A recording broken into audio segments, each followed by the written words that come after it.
Võlu on olnud ka ju see, et me ei ole kunagi algusest peale mõelnud, et mis saab maailma suurim keskkonnaorganisatsioon, mis me praegusel hetkel oleme. Me oleme maailma suurim keskkonnaorganisatsioon, mida juhitakse siit. Et noh, isegi nagu veider mõelda ju seda. Aga see on tulnud ka ju samm-sammult, et võtad järjest uue sammu ja niimoodi samm-sammu haaval sa jõuadki lõpuks kaugemale. Et noh, maailmakoristus mõnes mõttes on ka see samm, esimene samm muutuste tekitamiseks ühiskonnas.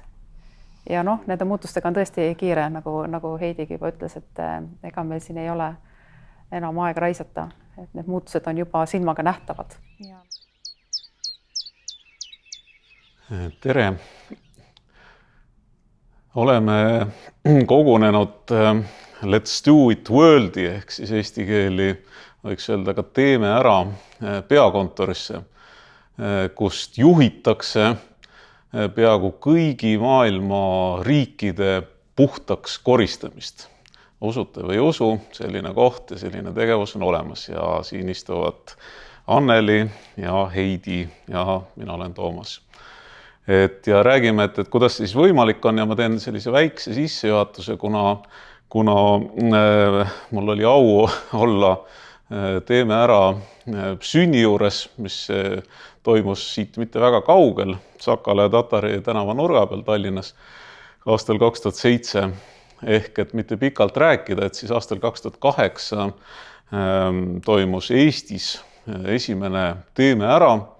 Välja tuli 50 000 inimest ja koristati üle 10 000 tonni prügi, kaardistati enne seda üle 10 000 illegaalse prügihunniku Eestis ja et kuna see tegevus osutus siis inspireerivaks üle maailma, et siis hakkasid inimesed meiega ühendust võtma, kuna ma olin ka sellega siis seotud ja olen natuke siiani, et kuidas saaksime meie oma riigi puhtaks teha, kas me võime ka koristada.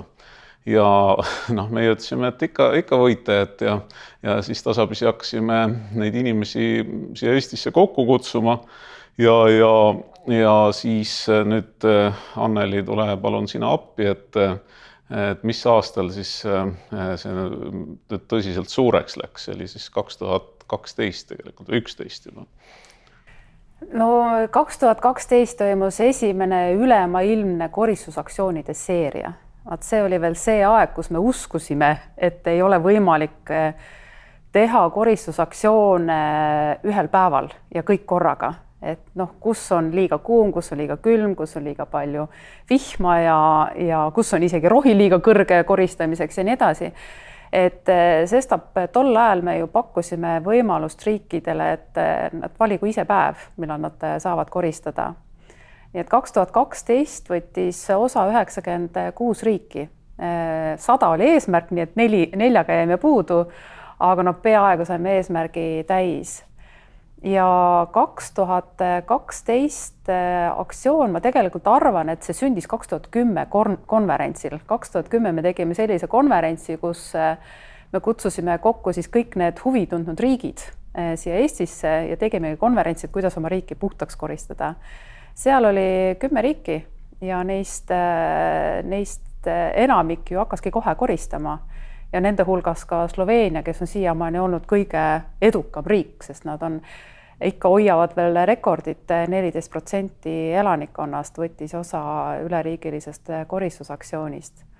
Nii et sealt läks tegelikult see lumepall veerema, et kui tegid ära juba Sloveenia, seal oli ka Portugal, Leedu, Läti ja nii edasi, siis tegelikult nende mõjutusel me hakkasime päris tõsiselt mõtlema, aga mis oleks, kui koristaks terve maailma puhtaks. Enne me mõtlesime, et seda ei ole võimalik ju teha. Aga siis alguses naljaga õhku visatud, mis oleks, kui koristaks maailma puhtaks, sai üha tõsisemaks küsimuseks ja 2011 me ikka aasta otsa veetsimegi põhimõtteliselt Skype'is, tollal oli siis Skype, eks ole. Skype'is, kus osalesid erinevad inimesed üle maailma ja arutasime, et aga kuidas siis võiks maailma puhtaks koristada. Nii et nii see rahvusvaheline asi sai ka alguse. Jah, ja ma lihtsalt rõhutan üle, et Anneli mainis siin Sloveeniat, et üle 14% inimesi tuli välja, et lihtsalt kujutage ette, Eestis oleks 14%, laias laastus 200 000 inimest, et 200 000 inimest tuleb välja ja teeb midagi. Et ilma naljata, et teeme ärat ja näiteks seda Sloveeniat peetakse ju hetkel maailma üheks suurimaks kodaniku liikumiseks või kodaniku aktsiooniks, et kus inimesed nagu reaalselt tulevad välja ja teevad käed reaalselt prügiseks või määrivad need ära. Et lihtsalt enne veel aimu anda selle tegevuse mastaabist, et nagu ma just teada sain, et praktiliselt kõik maailma riigid on siis moel või teisel koristamises osalenud, et rekordaasta oli eelmine aasta ehk siis 2021 191 riigiga ja et kokku võib praegu lugeda siis ilmselt siis minimaalselt 60 miljonit inimest, kes on koristanud, aga tõenäoliselt kõik ei lähe kirja, ehk siis me võime natukene ülespoole ümardada ja öelda, et 1% maakera elanikkonnast on siis teeme äras osalenud, laias laastus. Ma mainin juurde, et see 60 miljonit ja 191 riiki on ainult viimase 5 aasta tulemus. Ehk need on need riigid, kes on käinud maailma koristusel, mis toimub 3. septembri nädalavahetusel. No vot, et siis 1%, ma arvan, võib-olla ei olegi nagu ülehinnatud. Ei, ma arvan mitte. Jah, ja nüüd kujutame ette, et mitte ei kujuta, vaid reaalsuses toimubki siis selle 1% maakera elanike tegevuse koordineerimine, juhtimine siit samast ruumist. Ja nüüd me uurimegi, et kuidas see siis üldse võimalik on. See tundubki täiesti tegelikult võimatu, aga äkki Heidi ütle, mida sina teed ja kuidas see on võimalik päriselt 200 riigi tegevust siit organiseerida? Võib-olla ma nii palju ütlen, et mina liitusin organisatsiooniga 2015 ja juba selle funktsiooni ja ülesandega, et tuleb leida 150 riiki, kes oleksid sama julged, nagu oli Eesti ja teeksid üleriigilise koristuse, tooksid 5% oma elanikkonnast välja sellel ühel päeval. Ja see loogika pidi ju muutuma, et mitte, et me ei korista suvalisel päeval oma riiki erinevates asukohtades üle maailma, vaid kogu maailm tuleb kokku ainult 1 päevaks ja see on see maailmakoristuspäev. Nii et siis tekkis juba idee sellest maailmakoristusest ja selle maailmakoristuse jaoks tuli leida liidrid, kes on julged piisavalt, et tuua ära 5% oma riigi elanikkonnast. Ja see saigi minu peamiseks tööülesandeks, leida üles 150 riiki maailmas, leida need liidrid ja ehitada üles tiimid 150 riigis, kes seda teeksid. Ma küsin kohe vahele, et kuidas sa nagu julgesid päriselt sellist ülesannet võtta?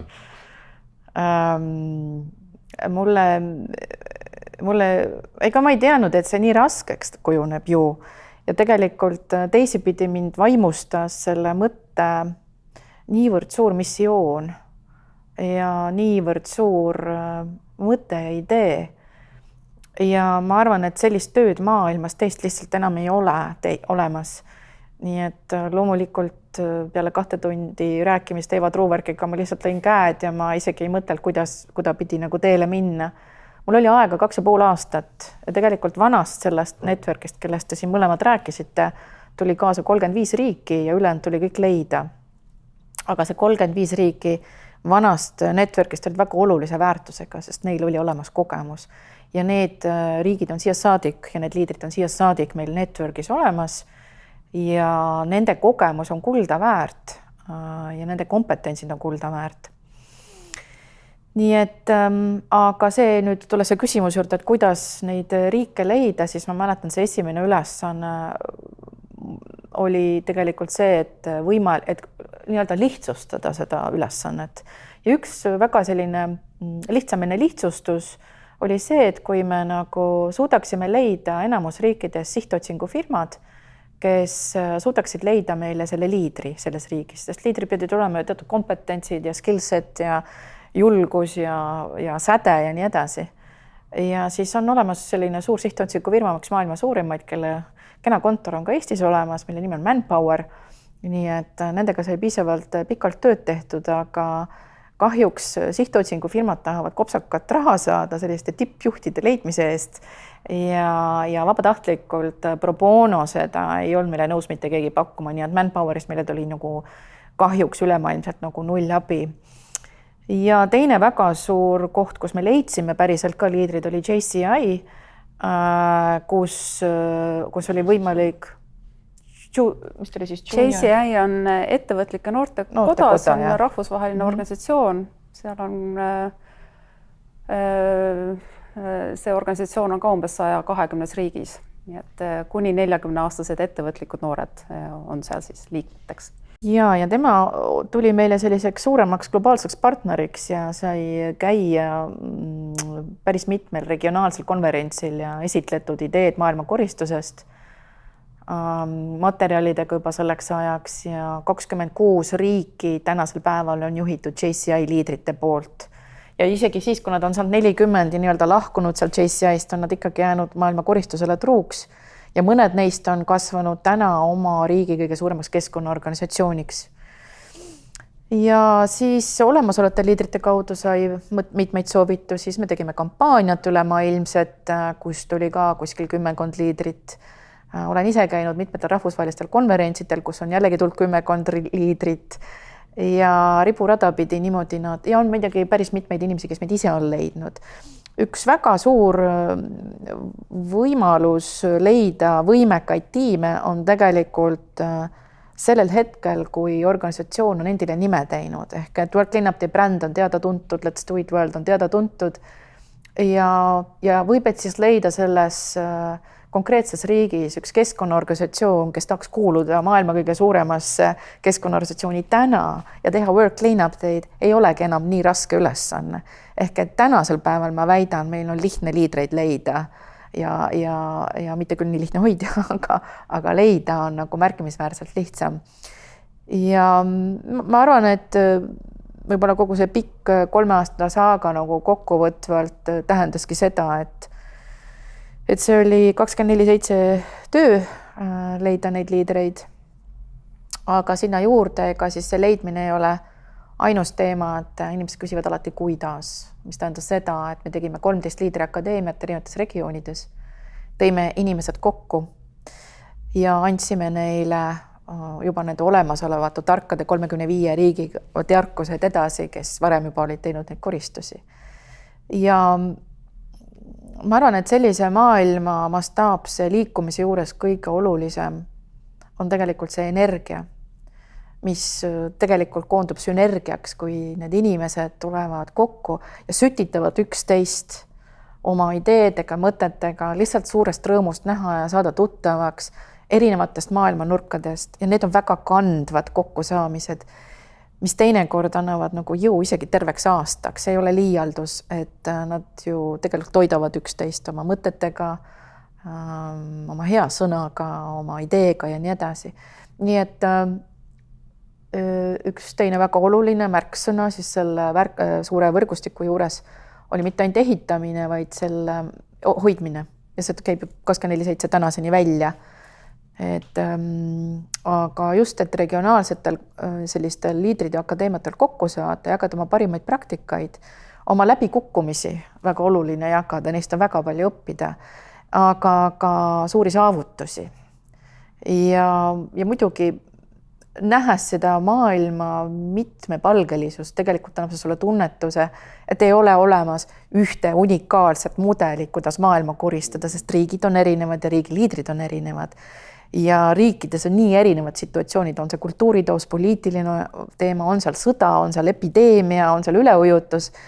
Need kõik tulevad mõjutama ja võib-olla, et läbi aastate pikkuse töö sa saavutad selle tunnetuse, et sa nagu adud midagi, kui sa seda networki juhid. et sa nagu adud midagi ja oskad sellest tööriistakastis õigeid tööriistu teinekord välja võtta, kasutada, toetada, inspireerida, motiveerida ja konflikte lahendada, nii et tegelikult käib see asi niimoodi siis.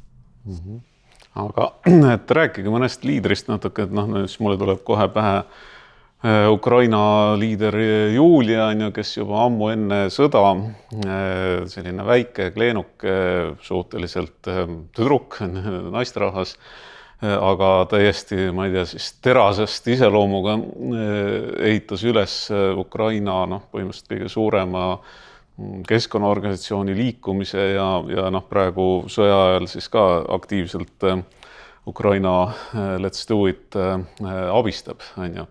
Et lihtsalt nagu kohtumine sellise inimesega, ma ütlen ka isiklikult, et annab sellist jõudu, inspiratsiooni ja et on võimalik nagu suuri muutusi maailmas läbi viia, aga äkki kumbki räägib ka ühe loo, kas ühest liidrist, ühest riigist, mis teid on niimoodi kohe tuleb meelde, et inspireerinud ja mõjutanud. Võib-olla ma ütlen selle Julia kohta et lihtsalt see on selle Ukraina sõjaga seotud, et ma siiast saadik tegelikult mõtlen, et nüüd on see kestnud üle poole aasta, aga põhimõtteliselt sõja esimestel tundidel juba Julia võttis ühendust ja ütles, et on pommitamine, ta ise oli puhkusel sel ajal, aga minu jaoks on fenomenaalne, et ta suutis mobiliseerida, tekitada Telegrami, mitte WhatsAppi juba 1000-liikmelise ütleme liidrite võrgustikku põhimõtteliselt paari tunniga.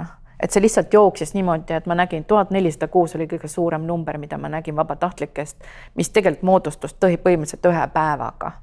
Et ma arvan, et see maailma koristus ja Let's Do It Worldi network on andnud liidritele võimekuse mõelda raamist välja, B olla julge ja võtta suuri riske ja astuda lihtsalt esimene samm isegi olukorras, kus sa nagu ei tea, kuhu sa täpselt liigud, aga kui sulle nagu kaaslikud ka kaasa tulevad, siis põhimõtteliselt on võimalik suuri asju ära teha.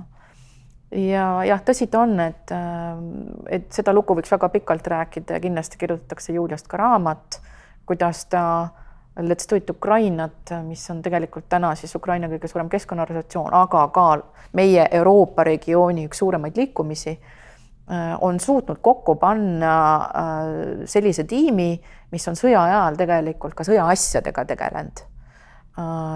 Aidanud nii-öelda inimesi, kes on kodudest ilma jäänud, aidanud neid lapsi, kes on vanematest ilma jäänud, ehitanud üles uuesti oma Let's Do It Ukraina esindusmajad ja ehitanud ka sheltereid nii-öelda või siis varjupaikasid inimestele, kes seda vajavad. Ja muidugi on seal väga palju lugusid, mis on üsna õõvastavad. Ja meie, kes me tegelikult justkui oleme nagu rahuliikumine, peame üha enam ja rohkem tõdema, et selles rahuliikumises, selles suurepärases networkis, kus me täna oleme nende inimestega, sõda lihtsalt sekkub ja me peame ise ka olema võib et natuke teisete vaadetega ja võtma nii-öelda ennast kokku selle networkina ja aitama neid sõjas olevaid organisatsioone või inimesi või ise olema sõjas.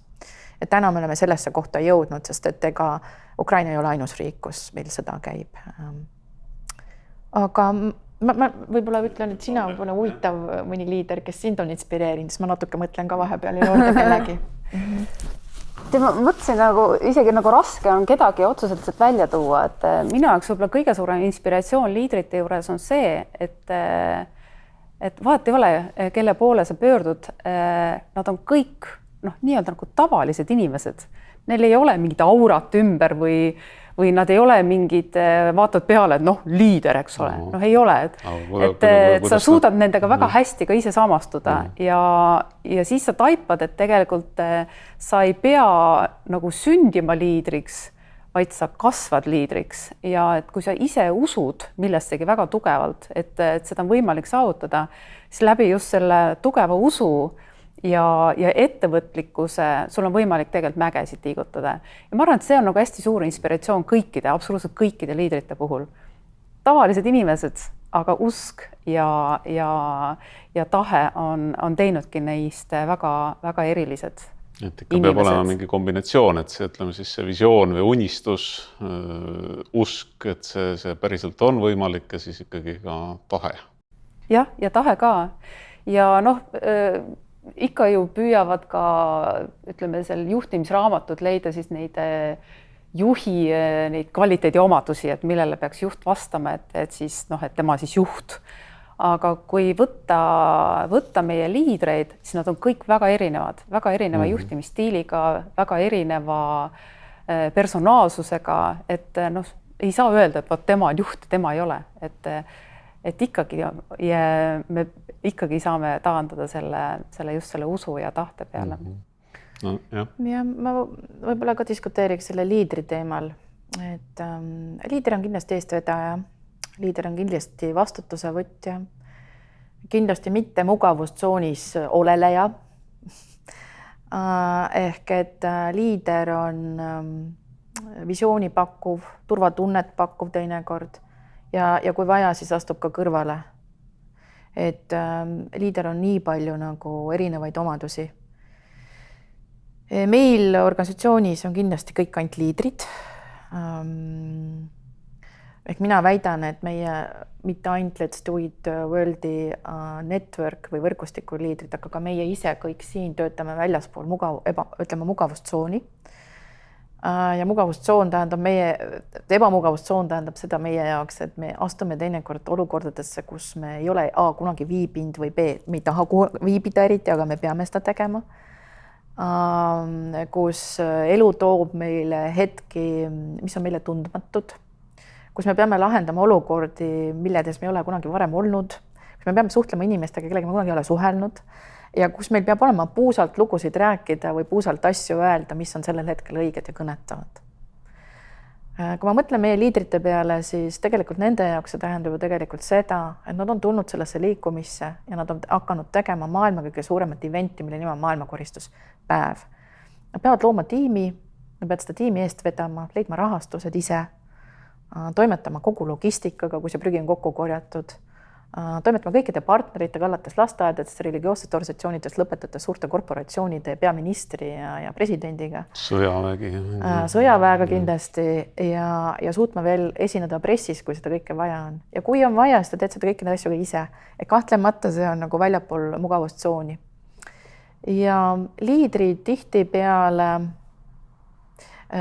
ka lisaks töötavad kuskil või nad on emad või nad on isad. Ehk see ei ole tihti peale nende ainu roll olla maailmakoristuse liider, mis tähendab seda, et nad teevad seda kõik enda pere arvelt ja pere kõrvalt. Ja kuulata nende lugusid, kuidas nende pered on teinekord kaasatud või millist lõivu nad on maksnud inimesena, on olnud väga inspireeriv, mis on mind jälle viinud jälle selle mõtteni, et mis on see motivatsioon, mis neid hoiab selles organisatsioonis. Ja mulle on nagu, kui ma väga laias laastus üldistan, siis ma arvan, et see on võlu, ütleme, armastus looduse vastu, usk sellesse, et me suudame seda parandada, ehk see hea pool versus see teine pool, et on valu, et on midagi kaotatud, nähakse võib-olla seda maailma koledust ja tahetakse seda parendada ja võideldakse selle vastu või on kaotatud kedagi oma perekonnas lähedaselt, ka selliseid liidreid meil on. Ja see on neid kuidagi võimendanud tegelema, ütleme, sellise looduse teemaga ja ka sellega, et nad tegelevad näiteks lastega ja laste koolihariduse programmidega. Ja liidreid välja tuua, kes on väga sellised kuidagi inspireerivad olnud, on väga mitmeid. Aga lihtsalt üks lugu, mis mind on võib-olla kõnetanud, mida ma olen kunagi ka rääkinud, seda liidrit täna meil ei ole, ongi Süüriast muide. Et aastal 2017, kui Süüria oli suures sõjas veel, sain kõne Süüriast ja oli JCI samamoodi, kus helistas Raja Shamon, kes ütles, et tahaksime olla osa maailma koristusest, tahame nagu ka tulla koristama sellel päeval. Ja mina ütlesin, kuidas te saate tulla, et Süüria on ju suures sõjas praegu. Et kuidas on võimalik, et te koristate sõja ajal.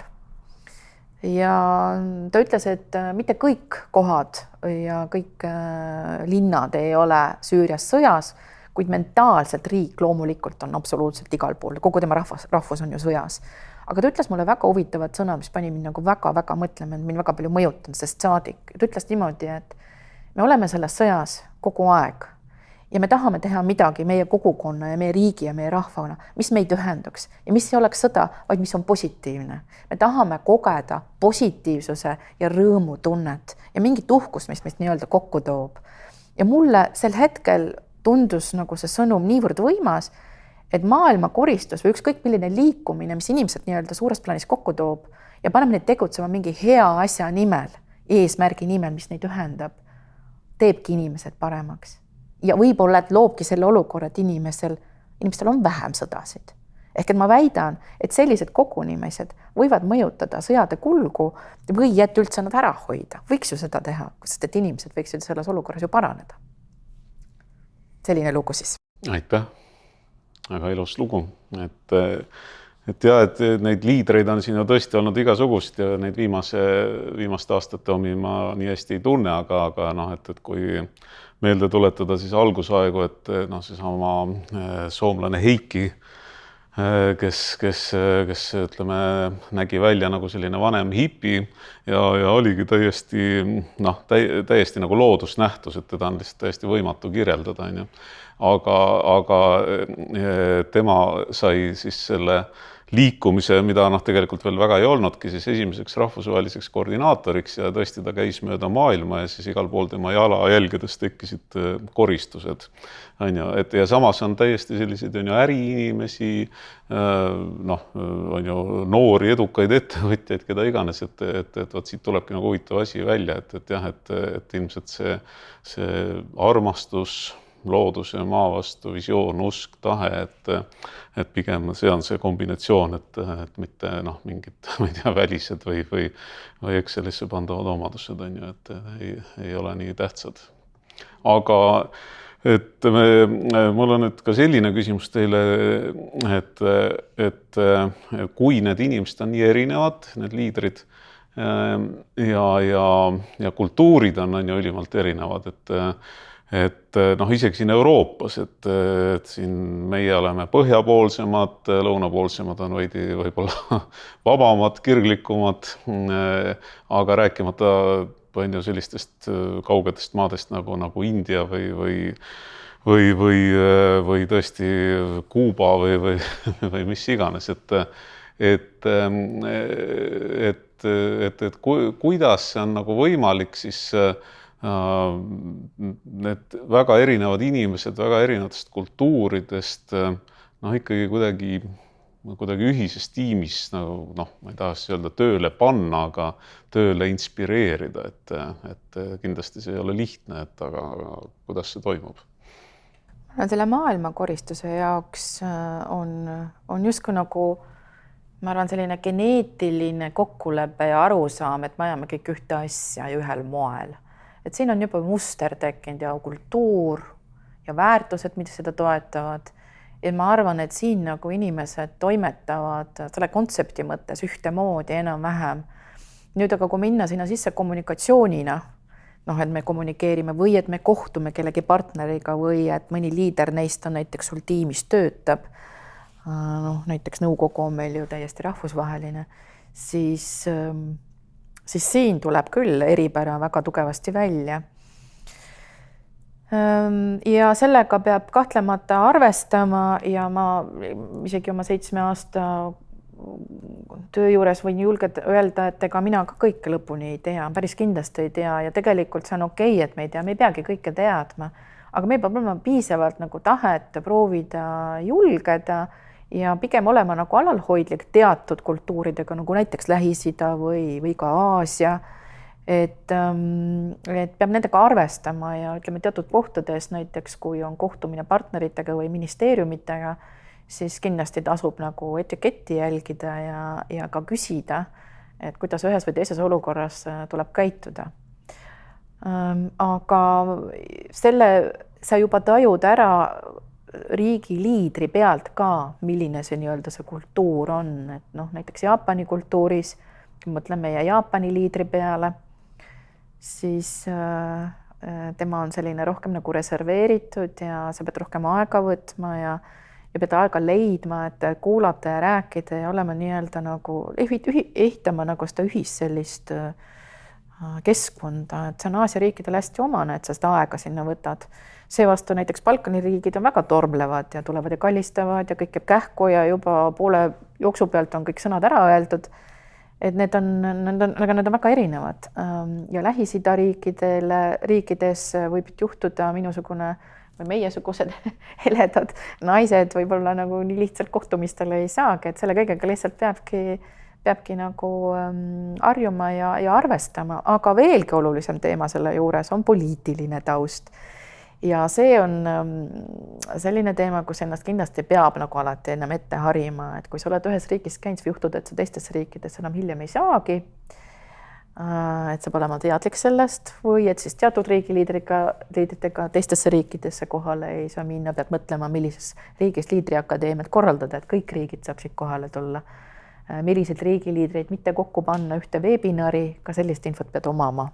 Nii et ei ole ainult see kultuuritaust, vaid on ka ütleme sellised pikemad ajaloolised saagad ja sõjalised olukorrad ja konfliktide olukorrad, millega peab arvestama. Nii et te peate ikka nagu täiesti ÜRO tasemel kogu aeg mõtlema.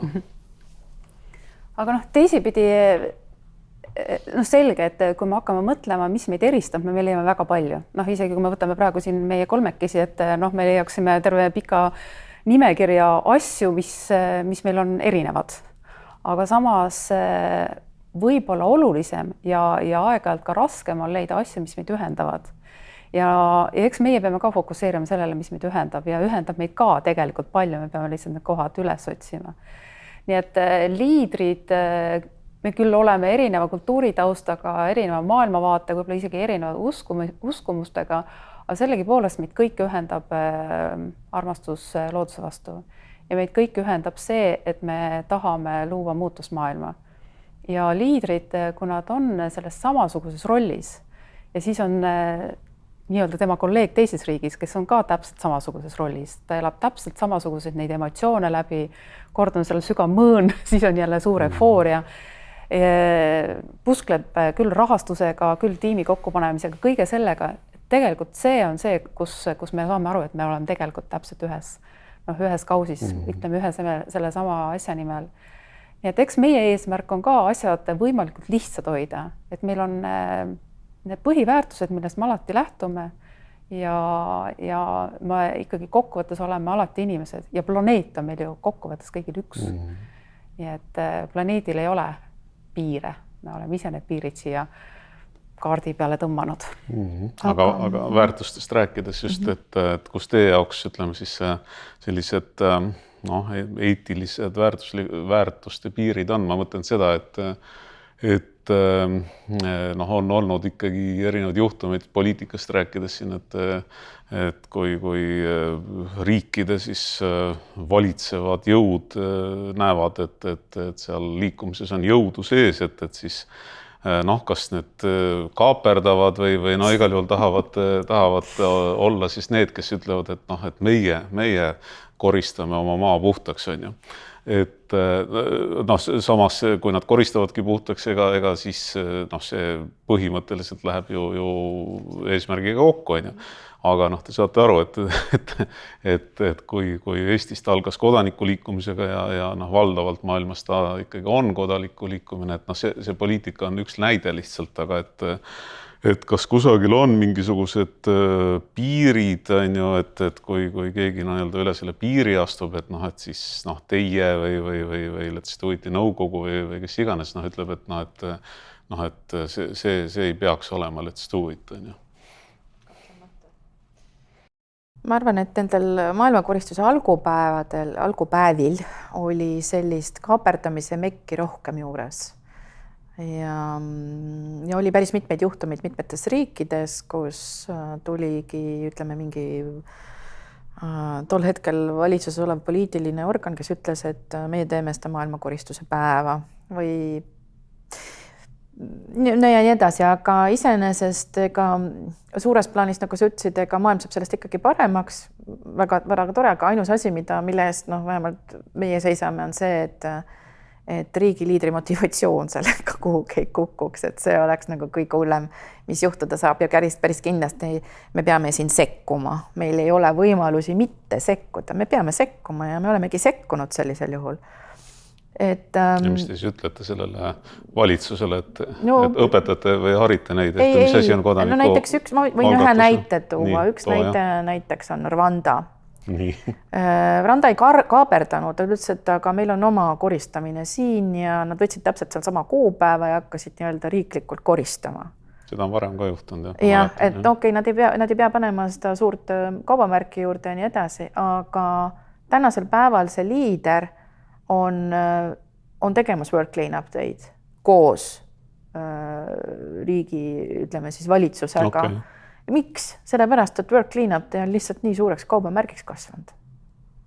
Mina arvan, et see on sellepärast. Tal on tugev kaubamärk juures, eriti veel rahvusvahelisel tasandil. Ta on väga tuntud, eriti ÜROs, nii et ma arvan, et võib-olla see on üks väga suur tegur. Aafrika Union töötab meiega töötab Aafrika Olümpiakomitee kõikides 53 riigis ja ma arvan, et ja UN Habitat ja African Clean Cities platvorm ja nii edasi, et siin on hästi palju kõige mõjusamaid Aafrika institutsioone, organisatsioone, kes selle kaubamärgiga koos täna tööd põllul teevad ja koos projekte ajavad, nii et ma arvan, et äkki siin on seda mõjusust juures. Ja ma võin ühe loo veel rääkida. See ei olnud küll maailma koristuse ajal, aga see lugu juhtus Keenias, kus Nairobi linnavalitsus soovis ka näidata koristusaktsiooni, mida meie tiim tegi justkui nagu enda omana ja lükata meie tiim kõrvale. Vaat seal tuli jälle meie enda president appi. Eelmine aasta kusjuures. Ja ta pööras spetsiaalselt meie palvel tähelepanu Let's Do It Keenia tiimile ja andis neile selle välja teenitud tähelepanu. Ja läbi selle, et meie president pööras neile nii ekstra suurt tähelepanu, hakkas ka Nairobi linnavalitsus oluliselt tõsisemalt neisse suhtuma. Nii et aeg-ajalt on vaja ka natuke positsiooni pealt nagu survestada. Ja Eestis on ses mõttes hästi, et meil on väga hea koostöö nii Keskkonnaministeeriumi, Välisministeeriumi, presidendi kantselei, peaministri bürooga, et me saame eestlastena nagu koos teha ja vajadusel üksteist ka toetada. Et siin me oleme üksteisele lähemal kui võib-olla mõnes suuremas riigis. Aga kokkuvõttes, ega vahet ei ole ju, kes seda koristusaktsiooni teeb. Võib vabalt teha ju ka valitsus. Ja näiteks Etioopias koristab hoopis UN Habitat, et ka see on võimalus. Et me peame pigem tähele panema seda, et seda koristusaktsiooni ei kasutata ära oma isiklikeks eesmärkideks, näiteks siis, et saada siis rohkem tähelepanu valimistele või muud. Aga kui valitsus teeb nagu samamoodi koristusaktsiooni, nii et ta kaasab kõiki sektoreid, kõik on kaasatud, kõik on sees ja läbi selle tekib ka diskussioon, et kuidas me saaksime oma riigis teha nii, et seda laga sinna loodusesse ei tekiks, siis on tegelikult okei. Et ka nii saab, et see võib-olla mõnes riigis peabki nii olema, et just nimelt valitsuse poolt tuleb see initsiatiiv. Et ma ei välistaks seda. Ja see on tegelikult väga erinev jällegi, sellepärast, et hästi palju riike maailmas tegelikult on korrupeerunud valitsustega. Väga suur osa nendest riikidest, kellega me koostööd teeme, eriti Aafrika mandril ja Ladina-Ameerikas ja Aasiaski, et võib-olla isegi mõnes teises regioonis.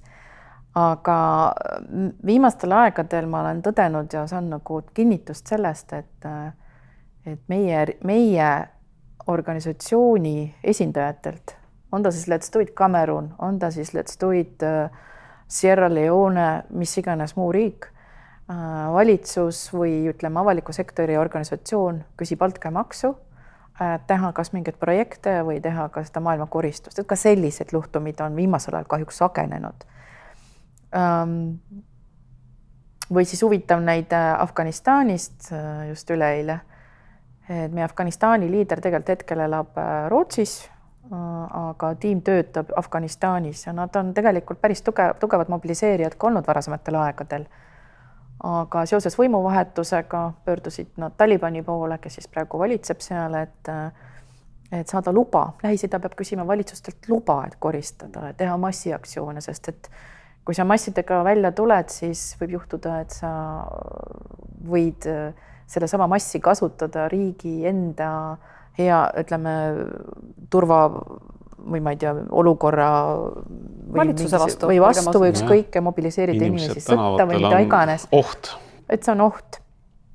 Ja tänaseks nad ei ole seda luba veel sealt saanud ja Taliban küsis neilt ka raha, sellepärast, et nad väidavad, et neil ei ole raha endil, et toetada või et kokku võtta nii-öelda kogu seda prahti, mis siis on tekkinud või siis koristatakse kokku maailmakoristuse päeval. Et see on ka väga huvitav nagu infokild, et paneb jällegi nagu mõtlema nagu selle maailma nagu sellisele suurele pildile, aga Lähis-Idast rääkides ikkagi ma ütlen, minu jaoks on inspireeriv, väga inspireeriv on meie Iraani liider, kes on ka Lähis-Idast ja Iraanist, et lihtsalt erisus on selles, et kui teised riigid saaksid töötada nii-öelda oma valitsusega, siis Iraanis on lugu selline, et ta pigem ootab valitsuselt mitte niivõrd seda, et nad teda toetaks, vaid pigem seda, et tal nagu asju ära ei keelataks või et ei sekkutaks piisavalt.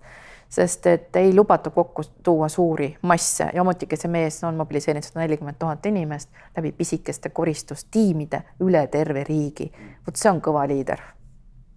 Väga äge inimene. Ja ta on ise niivõrd tagasihoidlik ja niivõrd selline inspireeriv. Ma arvan, et sa vist tead Niimasaaret on ju? Ei tea? Okei. No vot, Lähis-Ida on väga huvitav piirkond. Et selles mõttes et kuulates teid, et te olete ikka väga sellises erakordses olukorras, et kui enamus inimesi rääkimata, ma arvan ka ütleme siis diplomaatidest ja nii edasi, et tunneksid ennast küllaltki nagu ebamugavalt, rääkides siin korraga, ma ei tea, Talibanist, Iraanist, ma ei tea, Iisraelist, kellest iganes, et te nagu suhtlete täitsa vabalt ja siis et kuna kõik saavad aru, et mis on eesmärk, et see on väga lahe tegelikult, et ma ei tea, kas teil Talibaniga on otsekanal või ei ole? Ei ole otsekanalit, aga mul lihtsalt meenub sellega kõige naljakam lugu, mis meil endal on juhtunud, oli 2017 oli konverents ja tegelikult oli 2018 ja meil oli plaanis tekitada juba siis niisugused regioonid, sest et network oli nii suureks kasvanud ja oli regioonid vaja teha ja üks mõte oligi Lähis-Ida. Ja siis me panime need Lähis-Ida ja igas regioonis oli siis töögrupi juht ja mina jäin siis Lähis-Ida juurde, sest ma nagu sain aru, et see ei ole nii lihtne lugu. Ja siis tuligi välja, et kolmandik riike üksteisega töötada ei saa. Ei saa Iraan, Iraak, ei saa Türgi, ei saa seal erinevad riigid ei tohtinud toimetada. Lõpuks me tegime niimoodi, et me võtsime ruudulise paberi ja tegime tabeli, milline riik, millise riigiga tohib töötada. Ja millest oli Jeemen see, kes tohtis töötada. Üks pool riiki tohtis töötada ühe riigiga, teine pool riiki ei tohtinud sama riigiga toimetada. Nii et ma sain aru, et Lähis-Ida regioon on väga keeruline ja tegelikult ta kogu aeg ka nagu muutub ja mängib, et nii ta on.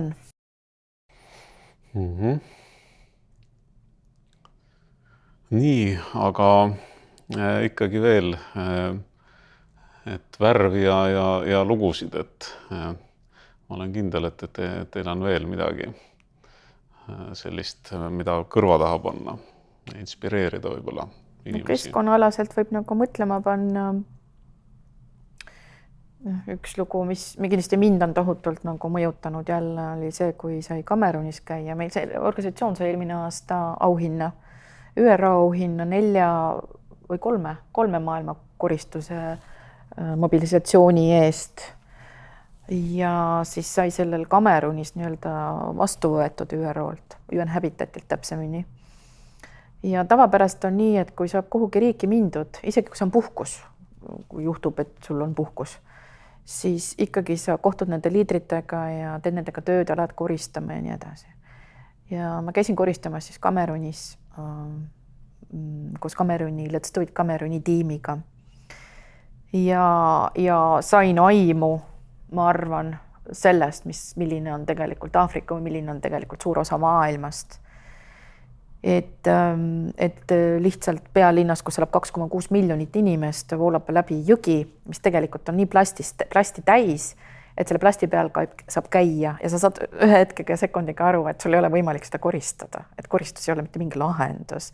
Et siin Eestis võime koristada või Lätis või Luksemburgis või Jaapanis või ma ei tea, isegi USAs, aga seal me ei korista, see ei ole võimalik. Ja sel hetkel sa saad aru, et siin on ainus lahendus nagu sekkumine.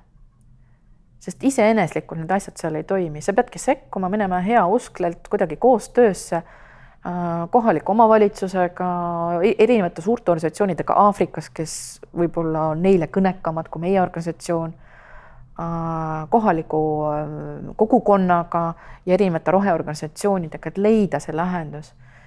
Sest et nii kui on vihmalaviinid või vihm, siis ta uhub selle plastiku kõik sinna jõkke, vett sa ei näe, sa saad plasti peal käia ja see on 400 kilomeetrit kuni ookeanini välja täis. Ja kui sa seal linnas sõidad, siis on seal, sa näed kõike seda nii-öelda roheprogrammi, mille iganes pahna, mida Euroopa ja Ameerika Aafrika mandrile saadab. Kõik need põlevad hunnikud sussidest, kingadest, plastist, kummidest, kõik vanad autod, ühisliiklus seal ei ole, teenidab 2,6 miljonit inimest pealinnas nimega Yaoundé Kamerunis. Ja sa oled selline tunne, et sa oled jõudnud põrgu ees kotta. Et mina väidan, et maailmakoristus on väga tore, et ta toob kokku inimesed ja paneb mõtlema, aga tegelikult peab sünnitama siit midagi muud. Ta peab sünnitama koostöö globaalse ja aitama nii-öelda neid riike, kes on nagu päriselt hädas ja selle tõttu, et meie saadame oma saasta sinna, selle tõttu, et meie kogu aeg tarbime midagi kuskil. Et me peame nagu peeglisse vaatama selle koha peal ja leidma nagu mingisugused koostöökohad. Ja selleks, et see keskkond muutuks ja maailm muutuks paremaks, ma olen absoluutselt veendunud, ei ole võimalik jätkata nii, nagu me jätkame. Me kõik peame lõivu maksma selle eest, et üldse elada edasi viisil, nagu me oleme seni elanud. Ja me peame oma eluviise muutma. See hea aeg selles suhtes on nagu, mina arvan, nagu läbi saanud. Ja me peame leidma seal kohanemisi viisid, kuidas aidata tervet maailma, meie kõik. Sellepärast, et see probleem seal Aafrikas on niivõrd suur, mis muudab nende mulla konsistentsi. See on kontinent, mis on kõige suurem, kus on 2050 kahekordistunud elanikkonna arv, kus ei ole joogivett, ei ole mulda, mille pealt midagi kasvatada ja need kõik inimesed on kliimapagulased. Ka siia. Ja me peame tõsiselt mõtlema selle peale. Maailmakoristus ka, et mis meie jaoks on oluline, et maailmakoristust me ei ajaks segamini eesmärgiga. Maailmakoristus ei ole meil kunagi eesmärk, vaid see on siiski vahend muutuse tekitamiseks. Et suurte projektide puhul on see väga lihtne tulema, et me teemegi nüüd maailmakoristust ja teeme ära ja siis kuidagi jäämegi nagu selle fluidumi peale puhkama, et näe, kui ägedalt me hakkama saime, aga tegelikult see on alles päästik. Ja meie nii-öelda äriplaan, kui üldse võib keskkonnaorganisatsiooni kohta nii öelda, et meil on äriplaan, et siis meie äriplaan on ju see, et maailmakoristusega kaasata vähemalt 5% elanikkonnast, mis on see kaldepunkt muutuse tekitamiseks, et kui vähemalt 5% inimestest võtab riigis osa, et siis suure tõenäosusega see algatab diskussiooni ja algatab juba nii palju diskussiooni, et tekivad juba rühmad, kes juba arutavad edasi, aga mis me siis peaksime tegema, et sellist olukorda enam ei oleks. Et selles mõttes me näeme maailmakoristust ikka hästi tugevalt just selle katalüseerijana ja nii-öelda lumepalli veerema panijana, aga mitte nii-öelda puhtaks koristamises. Et eelkõige me peame tegema koostööd just nimelt, et see maailmakoristus on hästi suur koostöö õpetamise vahend. Ja siin on hästi oluline, et need erinevad sektorid tulevad kokku ja et me inimestena alustamegi kõige lihtsamast, kõigepealt koristamisest ja siis me juba samm-sammult saame edasi minna keerulisemate asjade juurde. Et minu arust teeme ära võlu on olnud ka ju see, et me ei ole kunagi algusest peale mõelnud, et mis saab maailma suurim keskkonnaorganisatsioon, mis me praegusel hetkel oleme. Me oleme maailma suurim keskkonnaorganisatsioon, mida juhitakse siit. Et isegi nagu veider mõelda ju seda. Aga see on tulnud ka ju samm-sammult, et võtad järjest uue sammu ja niimoodi samm-sammu haaval sa jõuadki lõpuks kaugemale. Ja et noh, maailmakoristus mõnes mõttes on ka see esimene samm muutuste tekitamiseks ühiskonnas. Ja noh, nende muutustega on tõesti kiire, nagu Heidigi juba ütles, et ega meil siin ei ole enam aega raisata, et need muutused on juba silmaga nähtavad. Ja ma toon ühe hästi raske teema juurde, millega ma nüüd viimasel ajal nii palju olen pidanud piike murdma ja mille peale on nii palju küsitud. Ja öeldakse, et olukorras, kus maailmas on energiakriis, olukorras, kus on COVID, taudid, üleujutused, maavärinad, miks me peame prühprahti koristama? Öelge, miks me peame sellega tegelema? Meil on palju suuremaid asju teha. Me peame raha sinna panema ja oma aja ka sinna toppima. Ja ma olen mõtelnud, et see koht, et nüüd leian nüüd seos selle ütleme, suurte kataklüsmide ja katastroofide ja asjade vahel prügiga on hästi oluline. See on niivõrd oluline. No see, et ma juba rääkisin, et ei ole vett, mulda ja kõike muid asju, on otsene seos juba põuaga, mis on kriis. Üleujutused Pakistanid, absoluutne kriis. Ja mitte ainult seal, vaid ka paljudes Aafrika riikides on praegu väga suured üleujutused. Või et me peame koristama maailmas hommikul kella 5-6 aeg isegi Lõuna-Euroopas ja Põhja-Aafrikas ja Lähis-Idas, sellepärast, et on nii palav. 48 kraadiga ei ole võimalik päisepäeval koristada. Eesti võib, aga teised ei või. Need kõik on tegelikult sellised asjad, mis räägivad, et muutused on toimumas või toimunud keskkonnas. Ja väga tahaks, et inimesed suudaksid luua seoseid prügi tarbimise ja sellega, milliseid järeldusi või millist muudatust ta keskkonna loob ja kuidas see keskkonna muudatus tegelikult loobki selle kataklüsmi. Inimesed peakski sellest kohast nagu aru saama. Ja siis ma nagu väidan, et loomulikult tuleb kiireloomulisi kriisikohti kohe lahendada ja selleks tuleb mobiliseerida kohe erinevad riigid ja riigipead ja nii edasi. Aga tegelikult pikaajaline kõige suurem kriis ongi keskkonnakriis. Ja keskkonnakriis hiilib vaikselt ja targu. Ja ta on, nagu sina räägid teinekord sellest konnakeetmise loost. Vaat räägigi sellest praegu, konnast. No ja ega see ei ole minu originaallugu, eks ole. No, konnakeetmise lugu on ju see, et kuidas keeta elusaid konni. Et kui pista nad kohe keeva vette, siis sealt nad hüppavad välja. Aga kui panna nad külma vette, hakata vaikselt vett soojendama, siis nad ühel hetkel ei pane tähele, et vesi juba nii kõrge on ja keevadki ära. Nii et eks nagu seda metafoori kasutades, eks me oleme täpselt samasugused konnad praegu hetkel selle poti sees. Temperatuur muudkui tõuseb ja ei pane tähele, et kui kõrgele ta on tõusnud ja ühel hetkel siis olemegi ära keedetud. Et no siin on ka see ühistarkusega, need probleemid on praegu nii suured ja nii komplekssed, et ega ei ole inimeste maailmas, kes teab vastust, teab lahendust neile.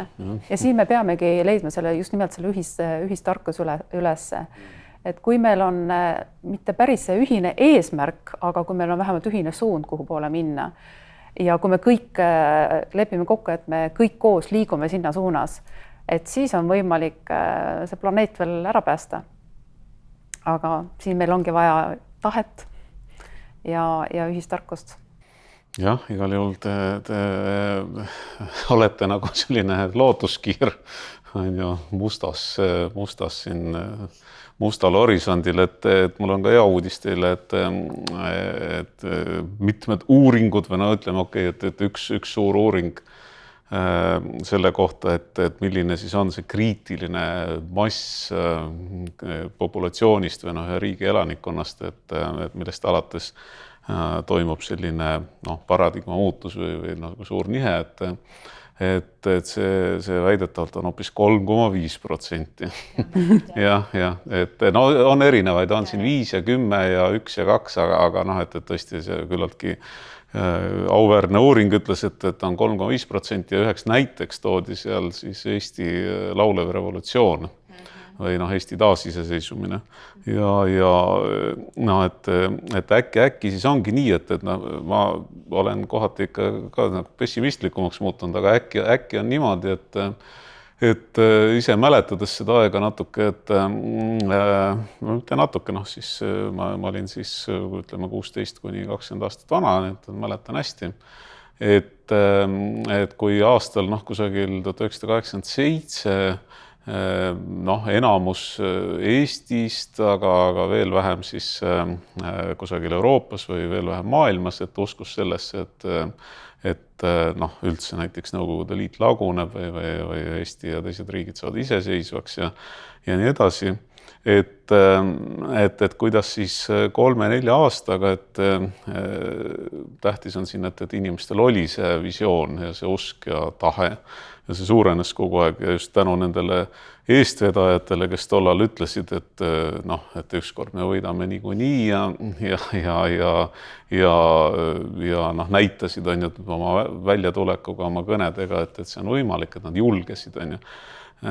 Et 3-4 aastaga noh, toimus selline täiesti dramaatiline muutus ja noh, ma mõnikord mõtlen, et mul on olnud õnn nagu seda oma silmadega näha ja kogeda, et paljudel inimestel ei ole. Et võib-olla on praegu midagi sarnast siis toimumas, et läbi Let's Do It, läbi teiste liikumiste, et mida mille kohta me mõnes mõttes, vabandust, kui ma teile natuke ülekohut teen, aga et igapäevaselt uudistes ei loe, ei tea, et on nagu tekkimas siis selline mass või noh, kõlab halvasti, aga noh, kümned või noh, isegi võib-olla juba 100 miljonid inimesed, kes noh, nagu mõtlevad, usuvad, unistavad siis mingisugusest teistsugusest tulevikust ja et äkki siis see muutus võib tõesti toimuda nagu suhteliselt kiiresti siis, kui kõik inimesed saavad või noh, saadakse aru, et noh, nagu sa ütlesid, Anneli, või Heidi ka mõlemad, et nii ei ole lihtsalt nagu võimalik enam, et kusagilt tuleb piir ette, aga noh, siis ongi ju 2 varianti, et kas me nagu pöörame tagasi noh, mingitesse iidsetesse aegadesse või kus me hakkame üksteisega sõdima või siis me mõtleme nagu midagi uut välja, on ju, et. Ja ma olen mõelnud, et selle muutuse tekkimiseks, noh, nii nagu laulva revolutsiooni ajalgi, et seal on alati vaja esiteks seda kriitilist massi, noh, ilma selleta ei saa. Aga seal on vaja veel seda nagu õiget situatsiooni, et see situatsioon on küps. Just. Ja siis on alati vaja ka natukene õnne ja seda õnne ka sinna juurde. Nii et noh, mida meie saame teha omalt poolt, et me ei saa ka ju kõike teha, on kindlasti see, et me saame omalt poolt üha juurde tekitada neid inimesi, kes tahab muutust, tahab seda paremat tulevikku ja tahab holistiliselt elada siin maailmas koos loodusega. Aga meil on vaja ka veel seda õiget situatsiooni ja natuke õnne, et see kõik veel juhtuks. Nii et jällegi, et lihtsalt ühel hetkel peavad kõik need legoklotsid nagu õigesse kohta minema ja siis ma ikkagi usun, et see pööre tuleb. Vähemalt see on see, millega mina ennast aeg-ajalt lohutan, kui tuleb jälle see sügav depressioon peale, et kas kõigil sellel mõtet on. Ja eks sarnased mõtted on ju väga paljudel peas, kes keskkonnaga tegelevad.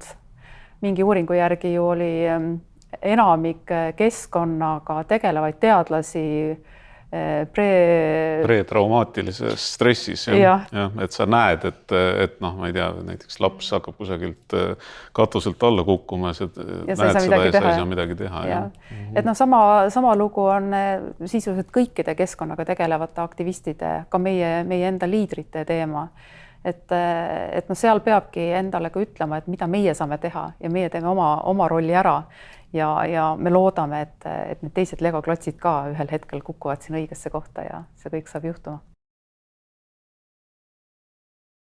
Ja ma arvan, et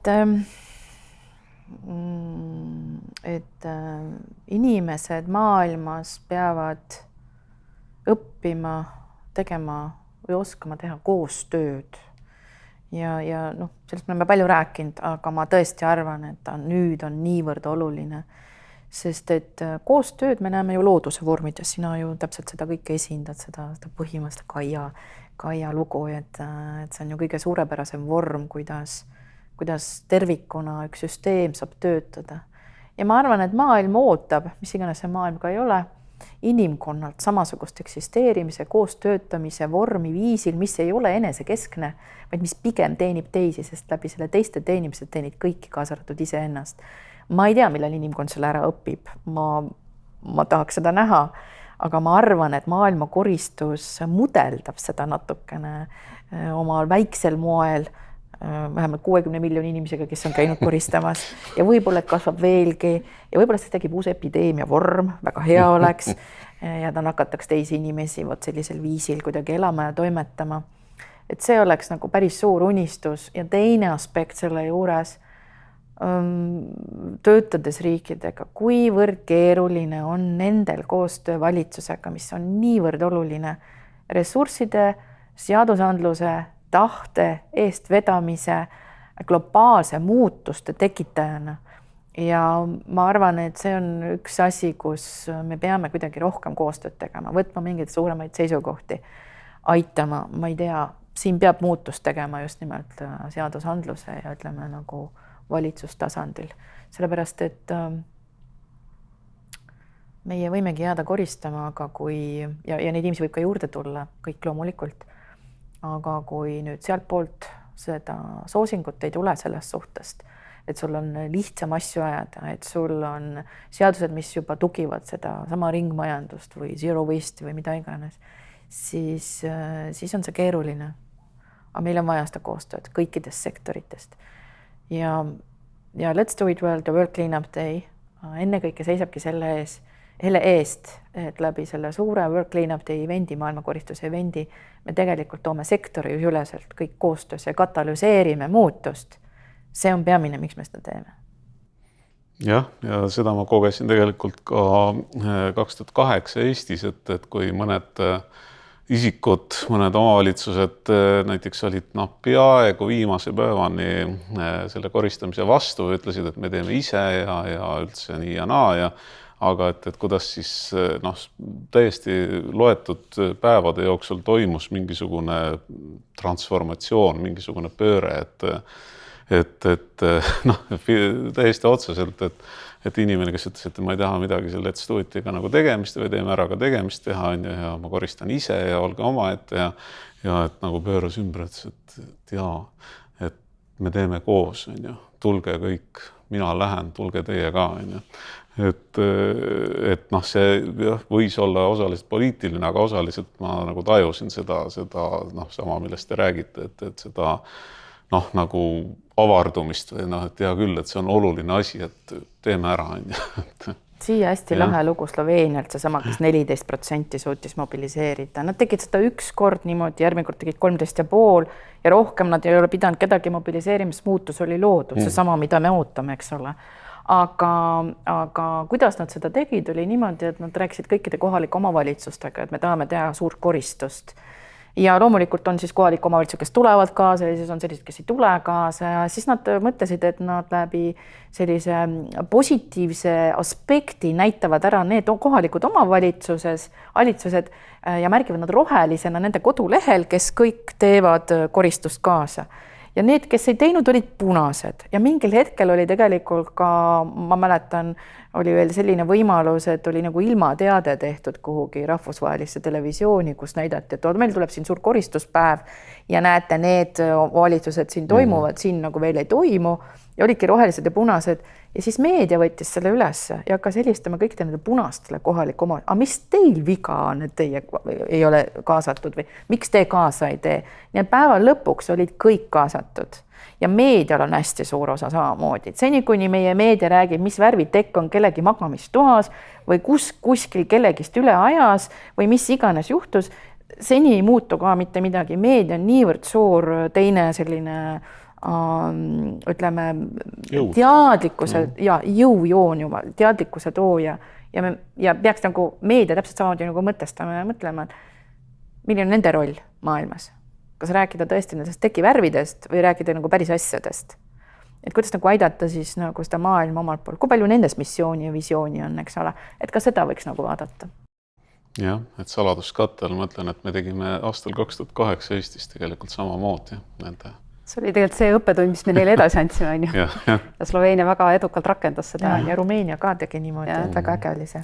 Hästi kihvt. Aga võtame siis kokku, et suur aitäh teile ja jõudu, seda läheb ka vaja ja armastust ja unistust ja usku ja tahet ja et et jälle rääkides ja teiega ja kogedes läbi teie, ütleme siis seda atmosfääri, mis siin on, et ma ütleksin, et meil on lootust.